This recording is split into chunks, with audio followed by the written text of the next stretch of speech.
guys. Hey. Jolly. Hello. Happy New Year. Happy New Year. Happy New Year to you too. So how's the con going? How's the con going so far? Day 2? Great. Yeah, awesome. You guys just got done with a autograph session. Bunch of cool fans, awesome fans. Yes. Always. So this is the second day? This is the second day of the con, yeah. Well, it's our first day, right? Oh yeah? Yeah. I think so. I don't think I was here yesterday. Very awesome. So we're gonna have some questions and answers. So there's a microphone here, I believe. If you want to single file line, maybe on the side over here, just start lining up, and then we'll get some questions answered. Yeah? Sound good?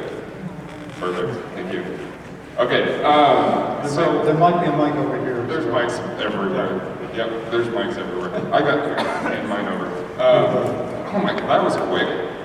That was awesome. So Yeah. wow, the Nightmare Before Christmas song. Is that, Yeah. Was that just? As a matter of fact. Now that was. So I was reading some cool stuff because I did my homework kind of. No, but it's something that I grew up with and just not realizing until rather recently how tough that type of animation was. It's just crazy awesome. Not on us. Right, but you did a lot of that stuff Yeah. after it was all animated, correct? So No, not actually. No?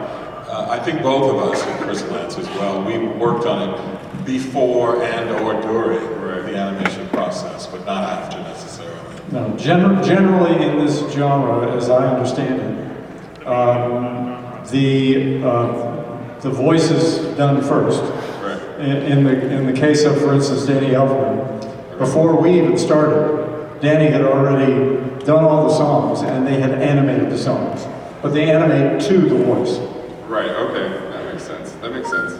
Cool, so what I've noticed as well is you two are very unique in the whole Disney scene as much as there's a whole section of people that get new voice actors to do, one, you do the movie or the TV show, and then they do the video game later on, and that hardly ever is the same actor. Whereas you guys got to do that. I guess I got nothing interesting to ask about that, but that's very cool. We were smart. Very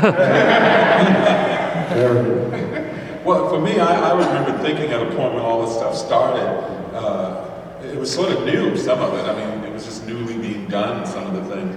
But I thought to myself, nobody had seen my face. So if I wanted to continue to be part of whatever, I guess now you call it the brand, I wanted to make sure that I did as many of the offshoots as possible so there wouldn't be confusion as to a sound alike and who did the first, And that's why I stuck with it in the beginning. And later on, of course, I think we both just naturally they came to us. But I really made sure. I was like, nobody else is doing my voice, And to Disney's credit, this is something that they decided they wanted to keep that continuity because I think that people have a very strong attachment to the movie and to the voices.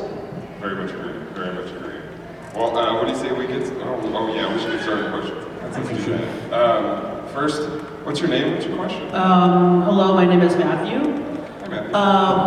The initial question, you just answered it. It was going to be about between the movie and Kingdom Hearts, but I think you just had that.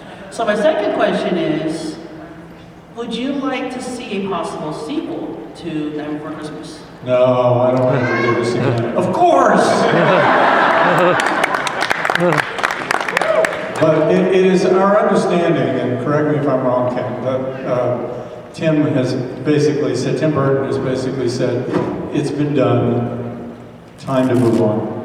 I don't think you will see a sequel. I could be wrong, I don't think so. Yeah, I believe they tried to do it. Somebody suggested a CGI sequel, and he automatically, Tim Burton, said no. If we're going to do it, we're doing claymation. But Well, I think, to me, part of what makes it a classic, if we may say, is that it is unique. And I think something about the idea of a sequel takes away from what the original might be considered to be in longevity. There is also talk about doing it as a Broadway musical. That would be fun. That would be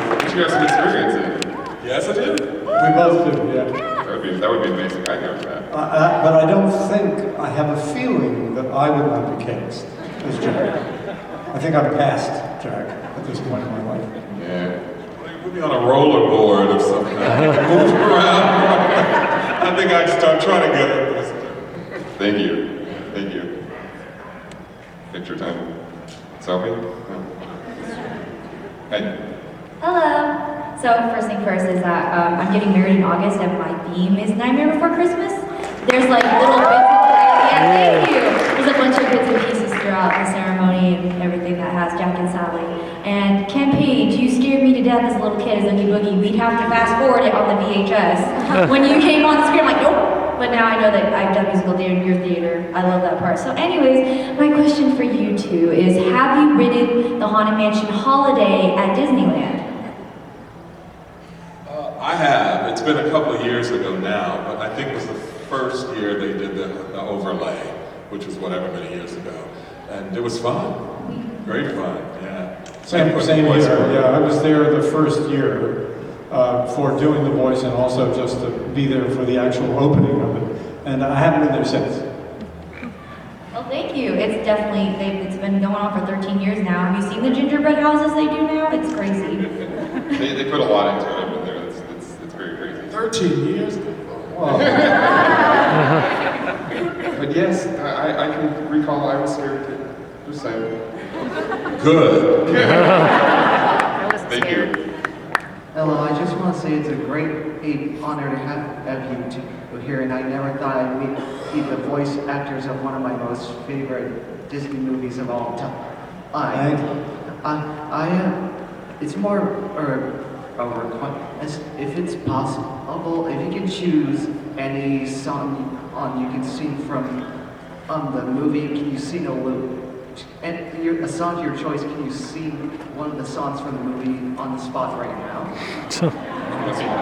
I have been warned any number of times by Disney not to. Mainly because if you look out here, almost everybody, or at least a lot of people, are recording it. And it will end up online somewhere. And this is part of the way Disney protects the movie. And it's not so much about, I mean, I guess it is protecting their money, but also protecting the integrity of the movie. That pirated clips from the cast don't end up online for everybody to see. Well, I actually have a question just in case you know the first one. Have you guys considered doing more voice roles in the future? You mean for other animated films? Yes. Or voice acting? You've done other work, Ken. So have I. Yeah. I'd consider it. Anybody making an offer? You got anybody out there making an offer? Yeah, I've done a couple of other things, but I mean, it's a different market, I would say, just a short answer, than it was when we did this film. Now animated films are voiced out of the agent's office, more or less. But it's a different thing, which I won't get into all that. But it's a little harder to get those kind of things like this now. Yeah, generally speaking, if you look at most of the animated features that are out now, they all have movie stars, big movie stars, playing the lead roles. So it's harder for people like Ken and me to get cast. But you guys have been in lots of both films and TV shows a lot too, so things have come from it. Maybe not voice acting, but that. So very nice. Thank you. Thank you. Hi, I just wanted to say thank you for being here. It's a great honor to meet both of you. I was curious, what was the process like with working with Tim Burton during the film? We get this question asked a lot, and we have to make sure that people are disabused of the notion that Tim directed the movie. He did not direct the movie.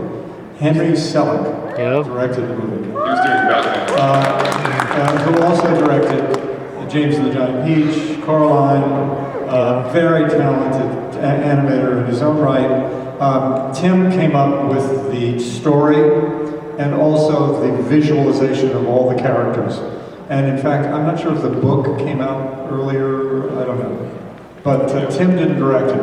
I had the good fortune of, at the end of the filming, going into the what's called the ADR studio, the time when you go in and you can do improvements, and working with Tim for a couple of days, but that was it.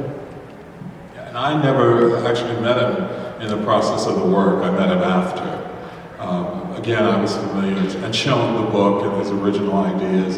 And if I'm not mistaken, Oogie isn't actually in the first book, oddly enough. Somewhere along the line he came in, but no, so I didn't get to work with him until after. I tell people I did, just because it sounds cool.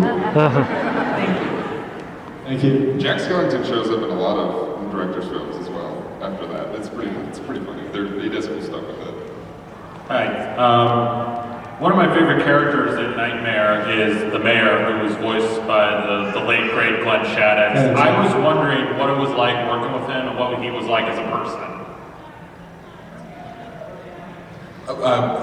Most of us didn't work with anyone. We worked separately at any rate. I'm sure Chris will tell you more about that. I did meet him on one occasion, and he seemed like a very lovely man. I didn't work with him, and I didn't know him personally. But if I remember correctly, I don't think you had any scenes with him either.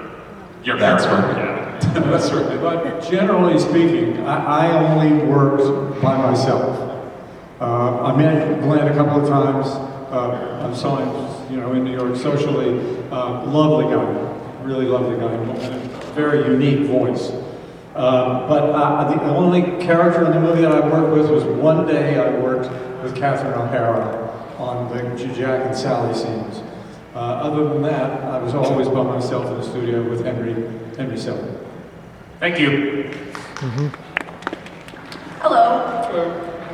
So I was wondering, Nightmare Before Christmas has been out for over 20 years now. What is it about, and Ken kind of answered this a little bit, but what do you think it is about the movie that makes people still buy merch and watch it every Christmas and Halloween to this day, even though most movies would have already been forgotten by now? That's awesome.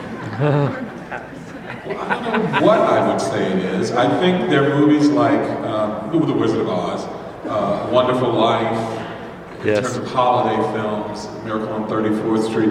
I think they tap into something that ignites the imagination in specifics to the holidays, obviously. Nightmare Before Christmas, I think, is so unique because it starts at Halloween and goes all the way through Christmas. I think we have that all to ourselves. I don't think there's another story like that. But I think as far as a short answer for me, that's what I think it is. I think something about it tapped into the idea of someone wanting to understand Christmas. And I think everybody goes through that, at least as a child, wanting to understand, and what is Santa Claus, and where does he come from, and how does he get down that chimney, all those kind of things. And I think it taps into that, and new generations continually discover it. And just to add to what Ken says, because I think Ken has covered it actually quite extensively, that, there's something about the loneliness of Jack and the fact that he feels so alienated and so isolated that we all identify with in one way or another. And I think particularly young people who are going through tough times, God knows, junior high school, middle school and high school are the bane of many of our existences. I can't think of anybody here who didn't have a hard time in high school or junior high. In one way or another, we may have enjoyed ourselves and been quote-unquote popular or quote-unquote unpopular, but it was a hard time. You're going through so many different things, both hormonally and developmentally, that I think it's easy to identify with Jack and this journey that he takes in the movie. You guys have been so important to me, so thank you so much for answering that. Thank you. Thank you. Just a question. Who has a tradition of watching the movie like around Christmas time? Yeah, That's great. Well, I watch it almost all the time, just because. Your mustache is better than mine. You're not I just watch it just because it's fun, and I like watching it. not holiday specific. No, I just watch it all the time. Just 'cause. And plus, it's on Netflix all the time too. You have a question? It's okay. Sorry. You have a question. Okay. So my question is more related to Jack and Sally. Also, it's awesome that we sound exactly like Jack. I can't really hear the other voice. Sorry.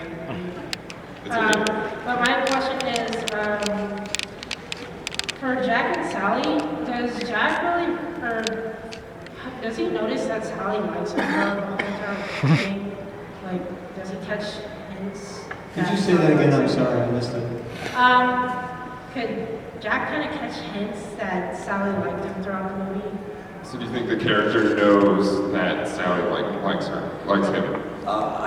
I think, like in a lot of relationships, you guys I'm sure could bear me out because I've been through this any number of times in my life, where there was somebody that I was completely fascinated by who couldn't care less about me because they were on their own track. And that somehow makes the allure even more dangerous and forbidden and interesting. But he finally does figure it out, which also often happens in relationships. So it kind of mirrors what goes on in all of our lives. Exactly. And I just have another question. Can you like your voice? Just because, sorry, I don't feel like you sound like me. What? A voice impression of like a more, say something Oogie says. What's other voice act? Say something, or quote something Oogie says. Boo. Thank you. Hello. I have a question for you. You can tilt the mic up. A little more. There you go. So the question I had was Danny Elfman cast first and then you did the role, or was... Danny was cast first. Okay. And then the question was, do you think that Jack, as a character, would be drawn to any other holiday for inspiration? Or do you think he was just drawn to the Christmas story? Well, the movie encompasses, I mean, he gets involved in almost all of the big holidays at some point or another. You know, there's the Easter thing with the Easter Bunny, sort of a crazed kind of Easter Bunny. That's interesting. Running around. But I think he's more readily identified with Halloween and Christmas for obvious reasons. Yeah. Thank you. Thank you. Hello. My question is for both of you. You mentioned you were at the Disney park when the holiday you mentioned first opened. Did you ever actually meet Jack and Sally? Oh, you mean like the characters, like the? Yes, at the actual park. Oh, at the park. Yeah, I did a sort of a little show they had put together. I think it was at that time, and somebody, I think this is what you meant, and somebody was in the show dressed as Oogie. So, is that what you meant? No, I'm sorry. Did you actually ever meet the official characters, the actual face characters of Jack and Sally? You know, as the actual meet and greet characters?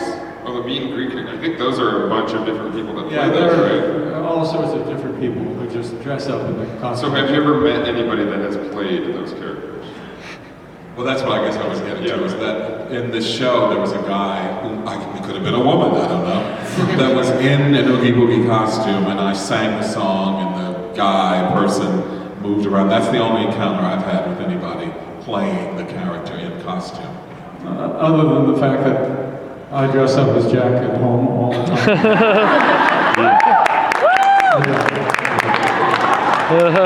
No. Does that answer the question? Thank you. Thank you. Thank you. Thank you. Hello, Nice. it's me again. This question of both of you. Which is the theme park of the Parliamentary holidays better? Los Angeles Disneyland or Tokyo Disneyland? They call it Nightmare Holiday. Well, I think I've been to Tokyo, but I don't think that had happened yet. I think the year I was there, it was only the first year they had sort of done a Halloween layover at Tokyo Disneyland, and there wasn't a lot of Nightmare Before Christmas. There were people there dressed as characters, but they hadn't instituted it into the park, if that's what you mean. And I've never been, so. Yeah, here's the thing that Hollywood show. It starts from September to early January that they keep redecorating. It's like they do the same thing in Japan too, like in Los Angeles. Very big holiday.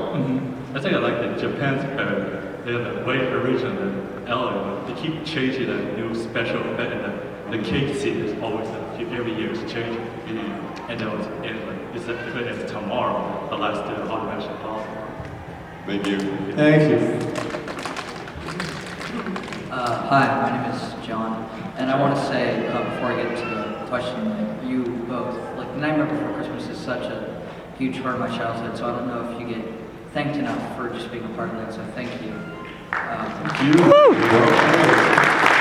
And going back to an earlier something you were saying, how people, make a tradition of watching Nightmare Before Christmas on Christmas. Well, I actually have a second tradition, which is watching Fright Night on Halloween, and that's actually. I have two questions for Chris, if it's okay. First one is, I know you already said that Danny Elfman was cast first for the singing role of Jack, but it's actually something I've wondered for a really long time. Why is it that that Danny Elfman didn't just do the talking voice too, and vice versa? You'd have to ask Tim Burton or Henry Selick, who are not here, I don't think. No, I honestly don't know. Don't know the answer to that. Okay, and second, this is a frightening question, sorry. How did you get signed on to that? How did you get signed on to that? The man who wrote it and directed it, Tom Holland, approached me and asked me if I'd be interested in doing it, and I met with him after reading the script. And I first of all thought it was one of the best things I've ever read. It's a great script. Yeah, definitely. And immediately I felt like I got to meet this guy, and I sat down with him, and he literally described every shot of the movie from the beginning of it to the end of it to me. He literally talked me through the movie, and I said, "Let's do it. Wait, let's start." Are we still talking? And he's an enormously talented guy who also wrote and directed Child's Play, who did Thinner for television, and is a very interesting and multi-talented That's guy. right, you were in Child's Play too, you played the detective. Yeah. Yeah, well, thank you both so much. Thank you. Hi, my name is Josh, and all I want to know is, what's your favorite scary movie? Favorite scary movie? Child's Play. The Exorcist is my favorite. Actually, the movie that scared me, I have two. From my childhood, a movie called The Thing from outer space. Christian Nyby directed, Robert Wise collaborating on it. That literally haunted me throughout my childhood. And a movie called Don't Look Now, directed by a guy by the name of Nicholas Roeg, with Julie Christie and Donald Sutherland, about a couple who have a child who dies, and they go to Venice, I think it is, to try to repair their relationship, and they keep seeing aspects of the child on the streets, and it's. I was an adult when I saw it, and it scared the God out of me. Just terrifying. So those are my two. That's an awesome question. Thank you. Hello there. Thank you both for being here. This question is primarily for Chris, but feel free to pitch in if you want. Can you tell me your experience working on video games? And given that it was such a huge transition from being in pre-lay animation. The major differences between the major differences in the two? How about your experience? Well, first of all, Ken and I have talked about this, that when you're working on an animated feature, basically you're working, most of the time, I don't know if it's always like this, you're working by yourself. You're not working with other actors, whereas if you're working on a film or a TV show, generally you're on a set with people, you have, everything's rehearsed a little bit if you're lucky to rehearse. And so there's not that kind of interaction. If you're doing an animated picture, you're working generally in a studio, literally with a mic right here, and the director sitting 5 or 10 feet away, and you'll do one take, and then the director says, try it this way, try it this way, hit this word, try it this way, let's make him a little jollier here, let's make him sadder here, let's do this. And so you're doing any number of takes, which you do on a film too, but not in the same way. And then they take it and put it all together, and then they animate it. So it's very different. Is there any major differences between that and like video games, or is it kind of along the same types of lines? Well, I think it's pretty much the same. Pretty much you the same. record the same way. Yeah, you're sitting in the studio. And I think also for me, just the thing of recording by yourself, more or less, I love it because it takes me back to my earliest childhood idea of acting. You know, when you stood in front of the mirror and like, and did all your little stuff in the room by yourself till your parents said, that's enough, come out of there. But that reminded me very much of that sort of thing where you were just absolutely free and imagination was called upon right in the moment and so forth. I really loved it. Yeah, and you're also given the latitude when you're in a studio like that of doing anything, trying anything. Well, how about and sometimes you can say to the director, let me try it this way. Or doing something just way the hell out there. And if they use it, it's very satisfying, of course. No set reset. Thank you. Thank you. Thank you. Thank you. Hello. Hello, my name's Dominique, and I'm a huge fan of both of you. I love The Nightmare Before Christmas. I watch it every Halloween. My question for both of you is, did you think this movie was going to scare children at all? For like the monsters and how they looked? Did you think it was going to scare children? You know, I didn't. I don't think I've ever heard that question, never thought about it. When I was working on it, we've talked about this several times, they asked me what was my idea of the voicing and so forth, and I said, The Exorcist being my favorite movie, that the voice of the demon in The Exorcist and the voice of the Cowardly Lion in The Wizard of Oz, which made me as weird as they were, so that was great. But I don't think I thought about it in terms of how it would affect children. I really never thought about that. I knew he was the villain, and I knew he had these different character points and so forth. I've now had people tell me that, as someone I think said, that they fast-forwarded through for many years before they could actually deal with it. So I guess it was effective, but I never thought about it that way. Similar when I looked at Wizard of Oz as a kid, The Wicked Witch of the West used to really frighten me for a number of years. And the monkeys, too. Yeah, oh yeah, that's and then all of a sudden she became really cool and I liked her a lot because she was like over there, you know. So anyway. Yeah, I mean, my experience with it was, I didn't really have a sense of it, but I do know that at the time my kids were very young. Let's see, this was 91 when the movie was made.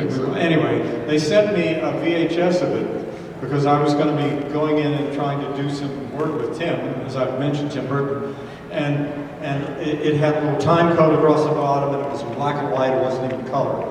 And I popped it in the VHS machine, and I'm watching it just to see. I'm taking notes to see. I want to discuss this with Tim, and my three kids kind of drifted into the room, and they were very young at the time. I think my son was 2.5, and my daughters were 6 and 8, and by the middle of the movie, I turn around and the three of them are like completely fascinated by it. So they didn't have the advantage of all the, it wasn't color corrected, the sound wasn't exactly the way it was. But I thought, oh, then this is going to be great for kids. The kids are going to really love this movie. I had a first-hand experience. It's a great question. Thank you so much for coming, and I was never scared of the movie, ever. Hello. Hello, Sally. Hi, my name's Ariel. I wanted to know, being that both of you are my two favorite characters in the movie, what was your favorite, factor of your characters? What was the favorite what? Favorite factor. Your favorite part of the character you played? There's one personal moment that maybe you had with the character, or like a piece of the character that you just liked a lot. Or the design? The design. Well, I liked in Oogie's character, I liked that he wasn't fair. That if you were winning, he'd fix it so you couldn't win, And that was sort of fun to me because it was like when he throws the dice and it's not the right number, and he hits the thing until it turns to the right. I like stuff like that. So I enjoyed that part of him a lot, his unfairness. I think I really enjoyed the moments when Jack was brooding and sort of, by himself and trying to figure out that wonderful music that Danny's, that da da da da da da, that stuff. I just thought, oh, how wonderfully evocative. I mean, the poster really sort of captures it. Jack standing on that curled promontory, whatever you want to call it, looking over the graveyard. I mean, it's so Tim Burton. That was probably my favorite. Yeah. Thank you. Thank you. Thank you.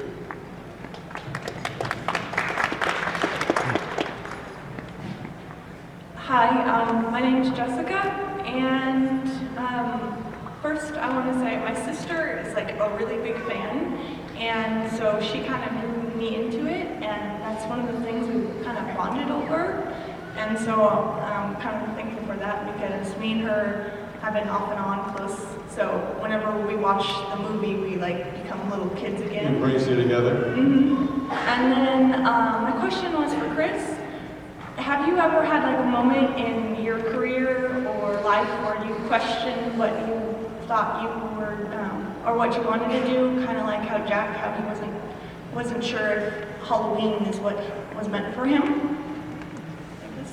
After every job. Because you never know where the next one is coming from.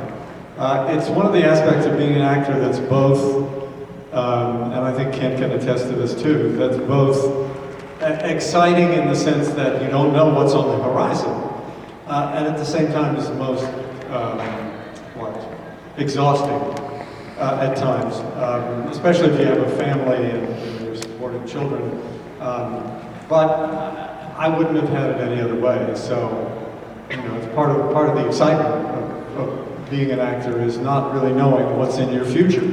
And not knowing that you're going to go to the same place every day and you go to work, that you're going to be working with different people all the time, doing different things, different genres, different. It's a very exciting, and on the one hand, and on the other hand, very terrifying life. But that keeps you alive. And I also just wanted to say I really like both of you. Lose a claw. Who's just talking? And I just wanted to say I really like both of you as your characters, and I really like your voice. I'm horrible with names, so I'm sorry. Oh, Kim. Kim? Kim. Oh my Kim, God. I'm sorry. No, it's okay. I love your voice, even if it doesn't sound exactly like. Oh wow. Oogie Boogie, yeah. Why are you here? Sorry, I'm like tired, but yeah, thank you. Thank you, Sheila. Thank you very much. Oh man. Hello, my name is Hannah, and Ken, I would just like to say the 6-year-old in me is so starstruck. I probably watched my Broadway VHS of Cats so many times.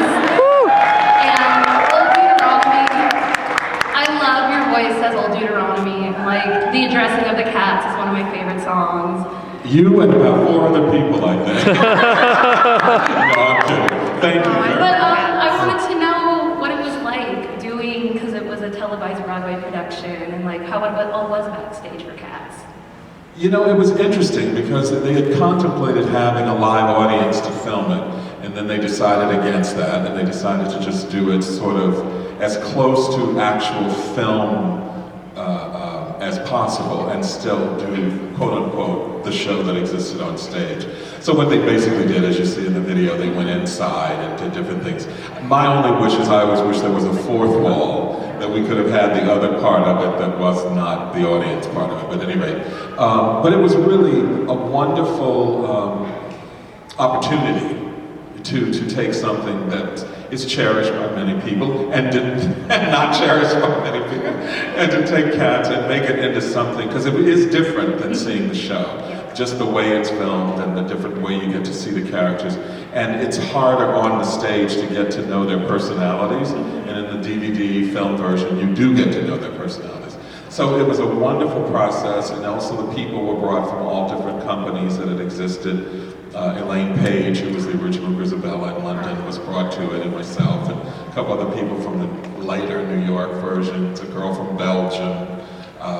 People had been in the original London cast. So it was really this very surreal sense that we were putting something down that would be there forever, now and forever. Yeah. And it was very special. I feel very privileged to be That's cool. And Ken, how was Princess Bride? Or not Ken, Chris, sorry. How was your experience with Princess Bride as Prince Humperdinck? A lot of fun. I have to say, as a child, I was like, I hate Prince Humperdinck. He's such a jerk. Good. But I love Jack, so it's okay. Good. Good. That's what we're trying to do. Thank you.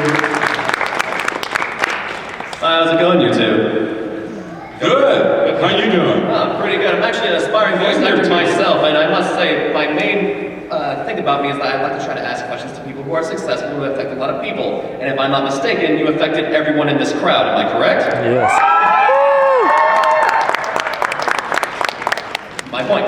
So, my main question to you both is, who did you aspire to as a role model or another actor? What made you drive to be a voice actor? Like, who was it? Who was your shining idol? Your idol. My voice idol, as far as voice acting, the only person I honestly could say in that's relationship to this, because I had done one character in a movie called All Dogs Go to Heaven before. Yes. Yes. And that was just sort of a, whatever, I just did a take on it, we went with it. So I didn't really have a voice acting idol, but I would say when it came to Nightmare Before Christmas, related again to The Exorcist, Mercedes McCambridge, who was an amazing stage and film actress, probably for me was the only person I thought about who had done voice work on film that I thought was exemplary and really amazing work without seeing the person, if that makes sense. So when I thought about doing this and the character and so forth, that was the person I thought of. And I was very fortunate some years later, long story short, to run into her at a shopping mall, hello. And I was able to say to her that she was my idol in terms of voice work, and remains so. Yes. And, Mr. Sarandon, how about you? I didn't have anybody specifically that I, heard in my head as being, unless you want to, maybe Orson Welles. But I didn't really aspire necessarily to be a voice actor. I didn't really have that in my DNA as an actor. I always wanted to be Laurence Olivier or, one of the great sort of classical character actors. When I was younger, and then as I got older, I started admiring all sorts of people. So the list is too long. Well, thank you very much. Thank you. Thank you. Hello, my name is Jenna. Just for the record, I'm internally fangirling right now because Nightmare Before Christmas is my favorite movie, and my whole family knows this. Because when they go to the store and they see anything Nightmare Before Christmas related, they're like, "Oh, look what I found!" I'm like, "You must get it." And there's plenty out there, isn't there? Yes. My question for you two is, what is your favorite scene in the whole movie? Favorite scene?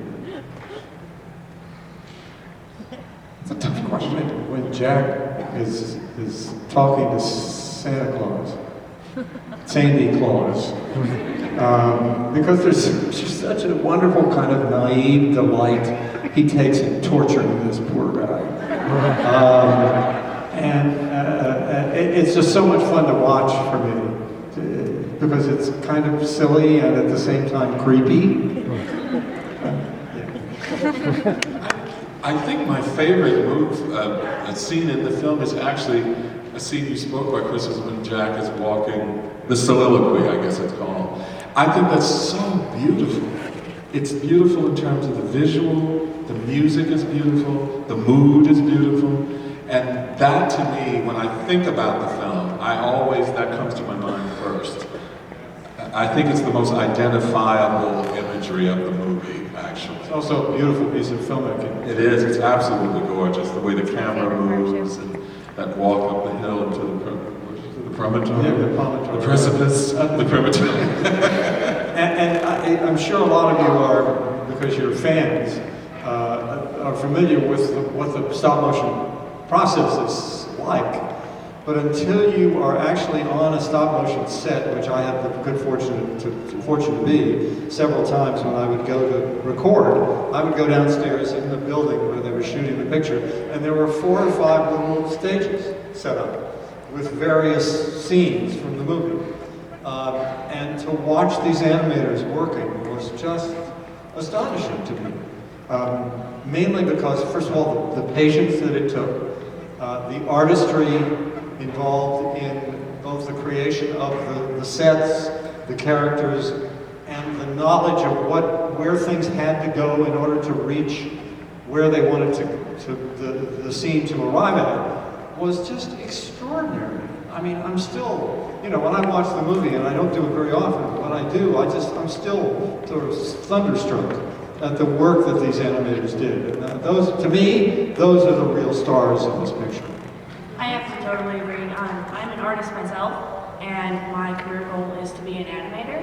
So that's another thing that astonishes me about the movie is the artwork that was put in to create such an amazing movie. And I have to agree with Ken. That's also my favorite scene is the Jack's song on the. And also, I want to say too that now as we move with CGI, there's so many things we don't know. We're looking at a crowd of 1,000 or one person made into 1,000 more. But so that kind of work, that human impacted work, is so important and done so well with the movie. I think, like you said, I think the stars of the film really are the people who created all of that. It's minute work, and only a human being can do it. Yeah. And I think that's one of the greatest achievements of the film, and why it lasts so long. They shot cumulative, for working on 4 or 5 different little sound stages at a time, with 4 different crews, 11 seconds of usable film a week. A week. It's something like 109,000 images just in the film that wasn't, the stuff that wasn't cut. It's a lot. It took 2.5 years to make. Right. Well, thank you for being here. Thank you. Thank you. Hi, just to say I'm really nervous right now, but I have 2 questions for both of you. The first one is, it's been over 20 years since you made the movie, and would you think that you would improve it if you made it again, like remade it? You gotta be kidding. Well, You mean improve our performances? well, like, would you improve the voice of the character? Do you have a problem with voice? If you're an actor, I'm just asking. if you're an actor and you see your work, which is always traumatizing to watch, you always think you could do better. Sure. For me, what's different about it is because, as Chris said earlier, you do however many takes of any line, emphasizing different things.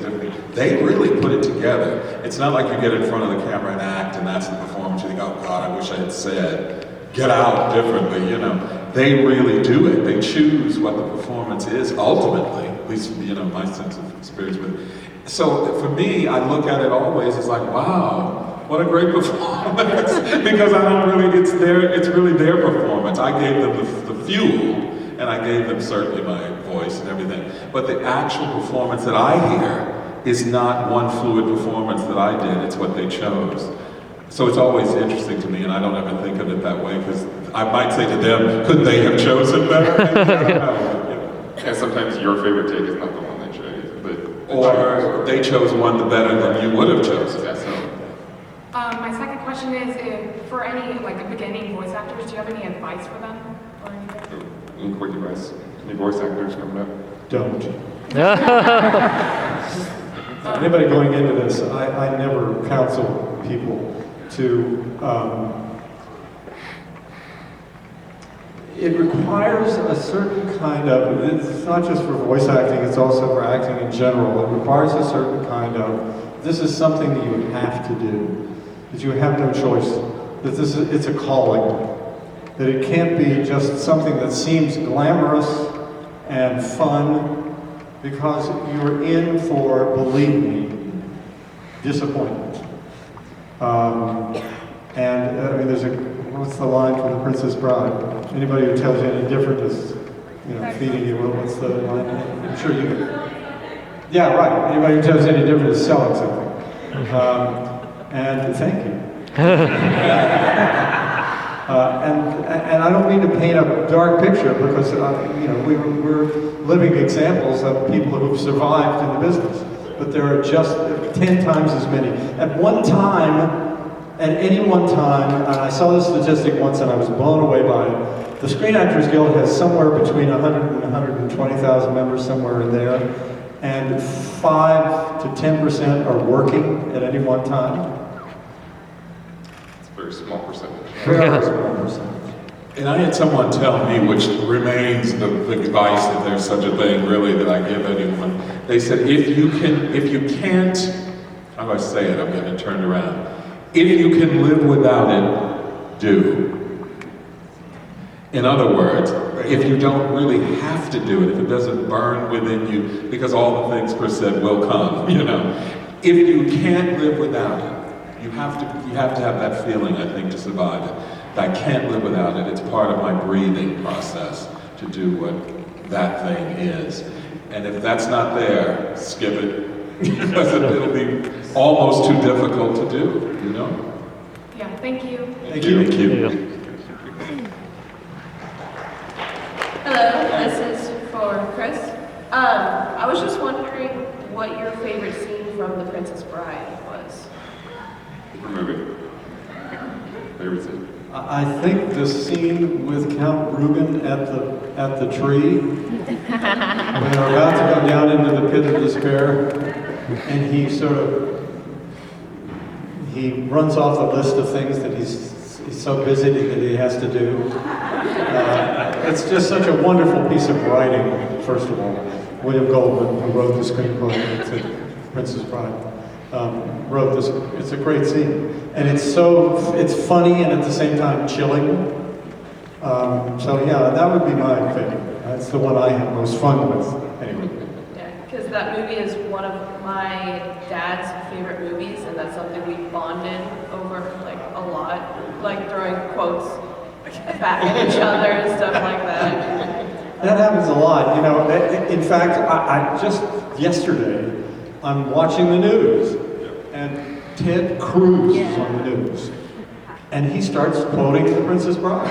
Now, I'm not a big Ted Cruz fan. I don't want to offend anybody here, but I thought, God, it's everywhere. Thank you. Thank you. Hello. All right, so here's a simple one. Do you guys ever use your voices outside of work? Like you use it just to mess with people? Do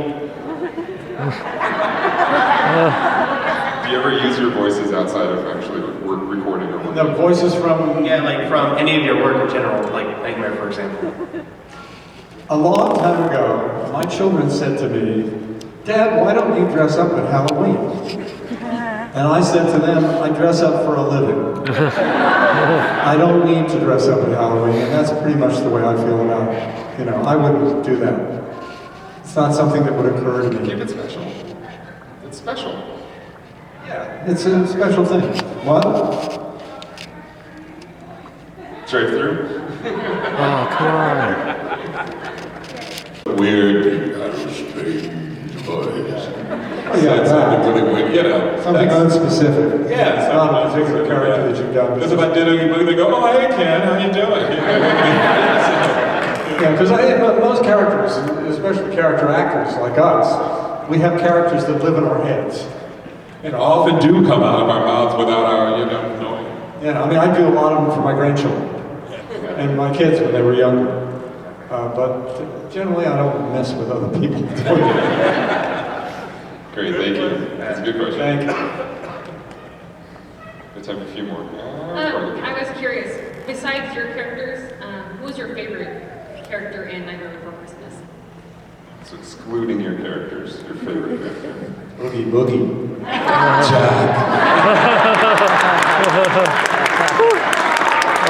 It's really true, though. That's true. To me, too. That's okay. And maybe the professor. Yes. A wonderful actor and a man who was an acting teacher for a long time named Bill Hickey played that role. I loved his voice. Very strange.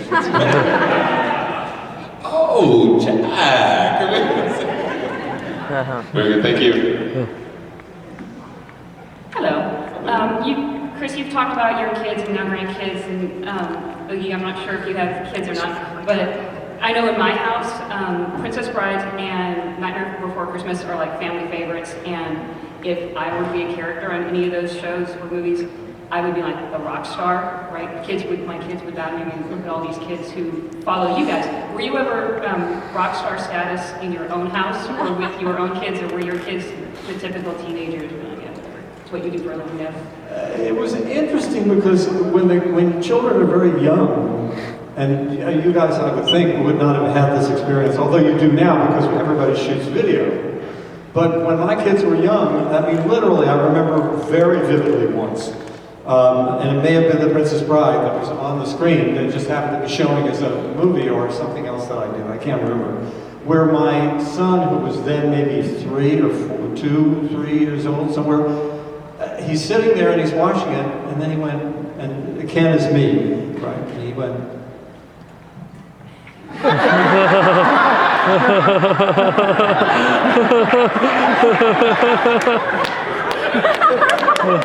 he couldn't figure it out.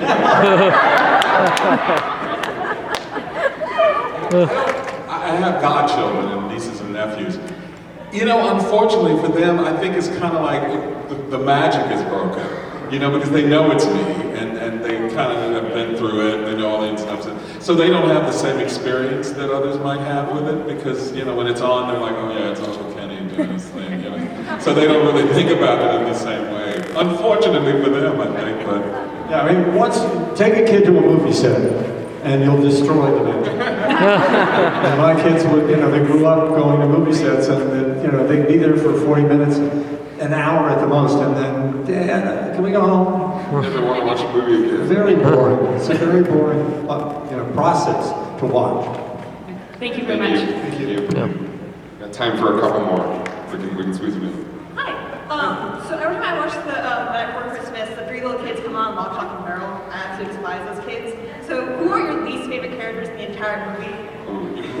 That's hard. That's hard. And if you don't, what are your opinion of the 3 little kids? So, your least favorite character, which I don't know if you want to answer, or what's your opinion of the 3 little kids? Hysterical. I think they're great. Yeah. I love it when they just, no, I just said, I love it when they fight and tumble all over each other. And you know, one of them was played by Catherine O'Hara, who played Sally. Yeah. Yes. You guys didn't know that? Saw it. Yeah, look at that sometime. Yep. And Pee Wee Herman. Very good. Thank you. Thank you. Hi, thank you so much for visiting us this weekend. It's so nice to have you here in Sacramento, and during the New Year weekend too. My question is, what is the most fun and the most challenging parts of voicing Jack and Wookie? Most fun and challenging parts of your parts.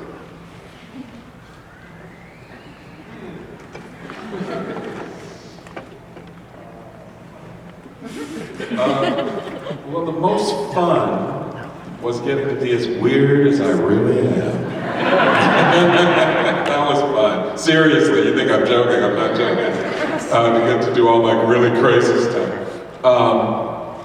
The most challenging, I guess, and this is more technical, but just keeping the voice steady and staying in the same place. And I just sort of said to them, I said, look, if I get 2 exorcists, let me know. If I get 2 burglar, let me know. And they said, we got you, you know.